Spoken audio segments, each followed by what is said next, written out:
Bismillahirrahmanirrahim. Assalamualaikum warahmatullahi wabarakatuh.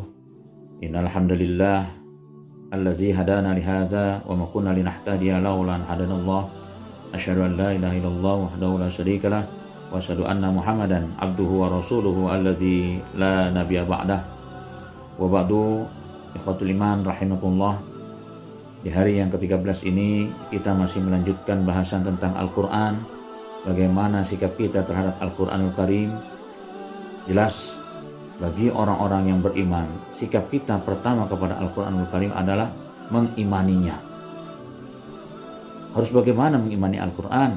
Di dalam Al-Quranul Karim dinyatakan oleh Allah Subhanahu wa taala, allazina atainahumul kitaba yatlunahu haqqa tilawati ulaika yu'minuna bih, kata Allah Subhanahu wa taala. Orang-orang yang telah menerima Al-Quranul Karim, mereka berusaha untuk terus membaca dan membacanya terus, kemudian berusaha untuk memperbaiki bacaannya. Karena dinyatakan oleh Allah pada kalimat berikutnya, ulaika yu'minuna bih. Ketika Al-Quran terus kita baca, kita perbaiki bacaan kita, maka kita tergolong orang yang beriman kepada Al-Quran. Begitulah pernyataan Allah SWT. Oleh karena itulah, Al-Quran merupakan satu keniscayaan yang harus kita pelajari, mulai dari membacanya terlebih dahulu. Kita berusaha untuk memperbaiki bacaan, dan yang tidak kalah penting, ternyata di dalam Al-Quran Allah Subhanahu wa taala menyatakan yatlunahu tijaratan lan tabura, kata Allah Subhanahu wa taala. Orang yang berinteraksi dengan Al-Quranul Karim, mereka berusaha untuk terus membaca, maka orang tersebut seperti berniaga, berdagang, tapi tidak pernah ada ruginya. Lan taburo, tidak pernah ada kerugian dalam perdagangan itu. Masya Allah. Karena itulah, khatibillah dan kullah, kita sadar di dalam surat 9 ayat 111 Allah Subhanahu wa taala menyatakan bahwa sesungguhnya setiap kita adalah pedagang. Innallaha ashtara minal mu'minina anfusahum wa amwalahum bi anna lahumul jannah, kata Allah Subhanahu wa taala. Sesungguhnya Allah akan membeli dari sebagian orang-orang yang beriman jiwa raganya dan hartanya. Dengan apa? Jannah, yaitu dengan surga. Jadi tepat kalau Allah menyatakan di ayat yang pertama tadi, bagaimana berniaga tidak pernah ada ruginya.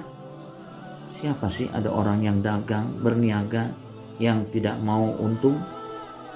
Pasti berusaha ingin untung. Nah, membaca Al-Quran itu tidak pernah ada kerugian di dalamnya. Satu huruf, satu kebaikan.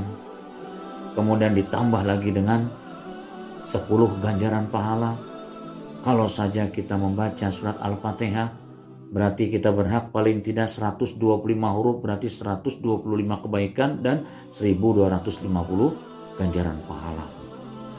Masya Allah, betapa indahnya ketika kita diberikan pemahaman betapa pentingnya mengkaji Al-Quran.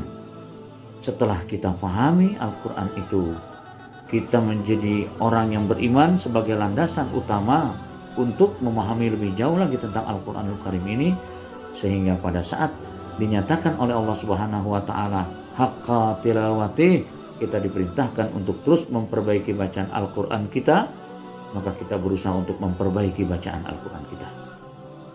Haqqa tilawati, berusaha untuk memperbaiki. Imam Ali rahimahullah menyatakan haqqa tilawati itu adalah ikhraju kulli harfin min makhrajihi maha haqqahu wa mustahiqahu. Bagaimana jumhur ulama, bahwa membaca Al-Quran, memperbaiki bacaan Al-Quran, yaitu memperbaiki kaidah tajwid, ikhraju kulli harfin, setiap kali kita mengutarakan Al-Quranul Karim, maka Al-Quran kita keluarkan sesuai dengan tempat keluarnya, ikhraju kulli harfin mim makhrajihi wa hama haqutu, dan sesuai dengan hak-hak yang harus diberikan. Karena itulah, Setelah kita memahami betul betapa pentingnya berinteraksi dengan Al-Quran ini, maka tidak ada alasan untuk kita bermalas-malasan mulai dari membaca, kemudian kita mencoba untuk mengaktualisasikan Al-Quran dari mulai surat Al-Fatihah saja. Coba kita lihat, Al-Fatihah begitu akrab dengan lisan kita. Setiap kali kita katakan Alhamdulillahirabbil alamin, segala puji hanya milik Allah semata.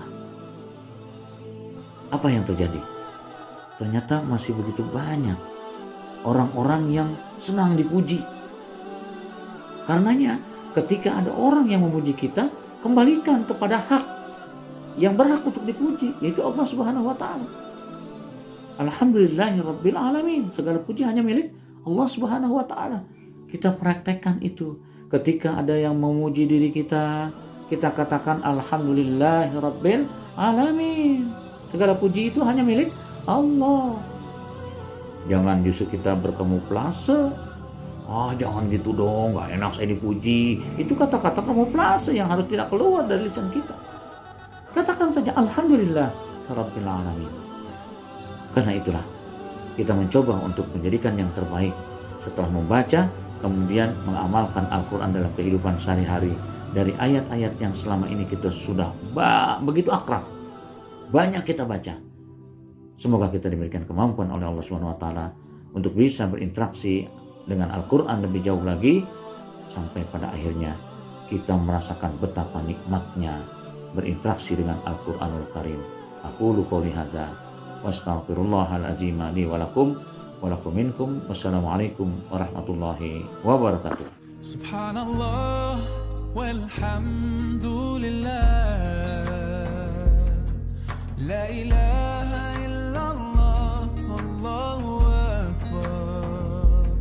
Subhanallah walhamdulillah, la ilaha illallah, wallahu akbar. So much you can gain just by saying those